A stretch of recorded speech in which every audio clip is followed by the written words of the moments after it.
Hey guys, how's it going? Fred here at Math and Engineering, and we are doing our first video on integrals. So congratulations for getting this far in the course. From here, this is, like I said in a previous video, one of the major topics of calculus is integration. So calculus 2 will pretty much be all integration, and same with calculus 3, and you get into double and triple integrals and that kind of stuff. Okay, let's take a look at some of these properties, okay? And there are just a few rules when we're dealing with integrals, and they're not very complicated, but you know, it's good to look at them. So the first one is when we have a constant, okay, when we're integrating a constant, okay? And when we're integrating a constant, okay, it's going to be c times b minus a, okay? So that's the first rule here. The second rule is going to be from a to b of f of x plus g of x, okay? And what we can do here, according to the properties of definite integrals, is we can evaluate or just distribute the integral to the f and the g, okay? For the third one, we can take the constant if we're integrating a function and put it on the outside of the integral. That's an important one. The fourth one is very similar to the second, where we can just take the difference between two functions that we're integrating and just apply the integral, okay? So, well, what does it mean by a definite integral? That's something we also have to address. So there are two types of integrals, okay, that we have. We have definite and we have indefinite. So definite integrals are when we're integrating an integral on a certain range, okay, or on a certain bounds, or on our axis. So for example, if we have some function here, okay, let's say that the function looks like this, okay? We, for example, want to evaluate it from just this section here, okay? And an integral, by the way, is equivalent to the area under a curve, okay? So say we just want to evaluate this space here, okay? So that's what a definite integral is. We're finding the area under the curve of a specific chunk of our function, all right? An indefinite integral, which is what we'll do next, is just kind of the general form of the integral, not defined by any bounds. So with that being said, let's take a look at the first question. We're going to do two fairly simple integrals, just so we can show you how these rules are applied, and then the next question we'll do some harder ones. Or in the next video we'll do some harder ones. So, okay, so the first question, evaluate the integral. We have from 1 to 4, okay, and we are always, when we're saying this, we say from 1 to 4, okay? What we're going to do is we're going to distribute this 1 to 4 integral to each part of each term in this entire function here, okay? So we have x squared minus 4x plus 2. Okay, very good. And this is all going to be dx. Okay, so this dx notation means that we're taking the integral with respect to x. So let's move on to the next step, and we can take this constant here and we can move it out front like that. All right, and you know what? That's good enough for now. I'm not going to do that step. I'll leave it like that. Let's just start evaluating the integral right away. So if you remember from the previous video on antiderivatives, okay, we're going to add 1 to the power, okay, and then we're going to divide the sum of those two numbers by x. And I'll show you with definite integrals how that works after that, okay? So let's go ahead and do that for the first term. So we have x cubed, okay, over 3.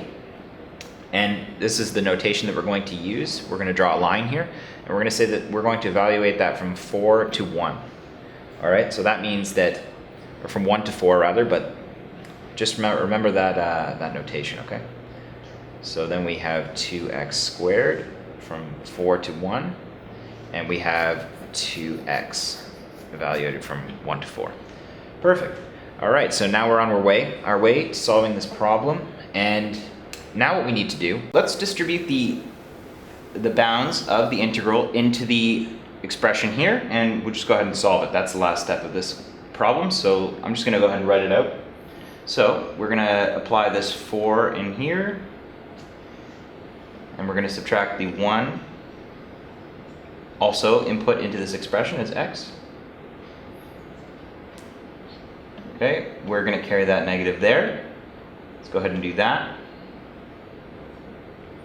Make sure we apply that negative to the entire term, okay? Not just to the 2x squared when we plug the 4 in, because that obviously would be incorrect. Those are the little kinds of mistakes, guys, that we really need to make sure that we don't make in these kind of situations, okay? So we are going to apply that in there. And we're going to add the last term. And I'm just using square brackets so that I can show you which each term is and that we don't get confused here. And then we're going to subtract 2. Okay, very good. All right, and if we go ahead and we just compute that, all right, this is plus 2 times 4 minus 2. If we go ahead and compute that, I'll just do it for you here. We are going to end up with negative 8 over 3. Perfect. So that was a fairly simple example, okay? And let's go ahead and let's move on to question 2 real quick, and we'll go through this one a little bit quicker. The reason why I selected this one is because we have a negative 2 bound on the bottom, and that can get a little bit trickier, but you know, it's good practice to take a look at questions like this. So let's go ahead and get started. We're obviously going to start by distributing the integral to each term in the expression here, and we're going to just take the integration of each term. Okay? So I'm just going to skip that step, writing it out anyway, and we'll just do it quickly. So we have x squared, okay? So what's the integration of x squared? It's x cubed over 3, right? So n plus 1, 2 plus 1 is 3, and then we're just going to divide the whole expression by 3, or this term anyway. Okay? And that is going to be evaluated from negative 2 to 0, plus the integration of x is x squared over 2, and that is also, we're going to integrate that from negative 2 to 0. Perfect. So what's the next step? We need to distribute these numbers into the term here, all right? And then we're just going to solve after that. Let's go ahead and do that. So distributing 0 in first, we have 0 minus negative 2 cubed over 3, okay? And make sure also that you're writing these negative signs here. That's very important and is very preventative in making small errors and small negative errors, which can be fatal during a midterm. So let's go ahead and apply that 0, right? Once again, we have 0, and then we have minus 2 squared over 2. Okay? So, perfect. Well, as we know here, right, if we have a negative number to an odd power, that's going to remain negative, and if we have a negative number to a positive power, that's going to become positive, right? So if we go ahead and simplify that, we should be left with negative 8 over 3 plus negative, and that's a positive 4 there, okay, 4 over 2.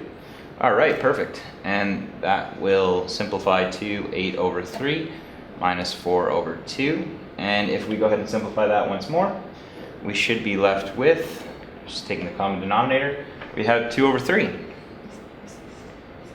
Perfect. So that is 2 fairly simple example questions for definite integrals. In the next video, we're going to go over some more complicated definite integrals examples, and then we're going to move on to the final stages of this course. Thanks for watching, guys. Like and subscribe if you enjoyed the video.